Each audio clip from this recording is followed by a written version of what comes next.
Hi, Marcia here with my first video on YouTube. And it's going to be about that pretty as a peach, mischief-making Candace. Now, some folk call her a genius, others a crazy person, and for some she's just plain evil. But speaking with some experience of being the bad girl, life's rarely that simple.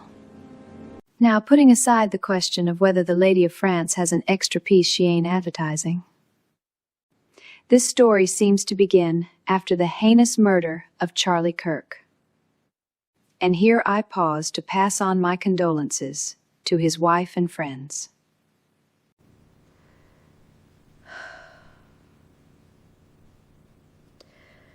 So there are at least 5 recognized stages of grieving, according to some. And no set order to it. Grief doesn't line up polite. And there ain't no rule for how grief's supposed to look. But I'm no expert, I was just mentioning that for context. My own personal expertise was infiltration by seduction. It takes one to know one, doesn't it, Candace? A pretty face with a sweet tone can sell a mighty strange notion. Looks smooth till you pull on it, sugar. Then the seams show. For example, Candace calls some folk liars but doesn't indicate she knows what lying is. Saying something that ain't true don't always make it a lie. Funny how other folks' mistakes are lies, but theirs are just errors.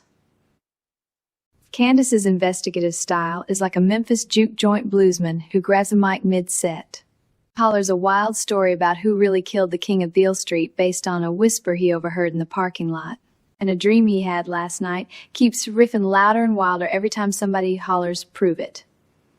Then when the tale falls apart, just slides into a whole new verse without ever once putting that guitar down.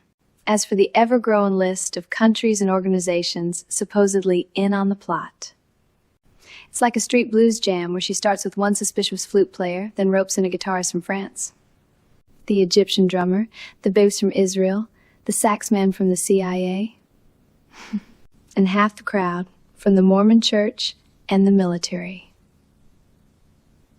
Turning a simple tune into a cacophony where nobody knows the key. But she's still blowing her horn like it's the greatest conspiracy concerto ever heard. All the while, Candace is kicking up dust, the whole conservative crowd is splitting off. And if you want to know where that tune could lead, look at Britain, under Starmer. Anyway, I have to sign off now, so as one bad girl to another, Candace, bye for now.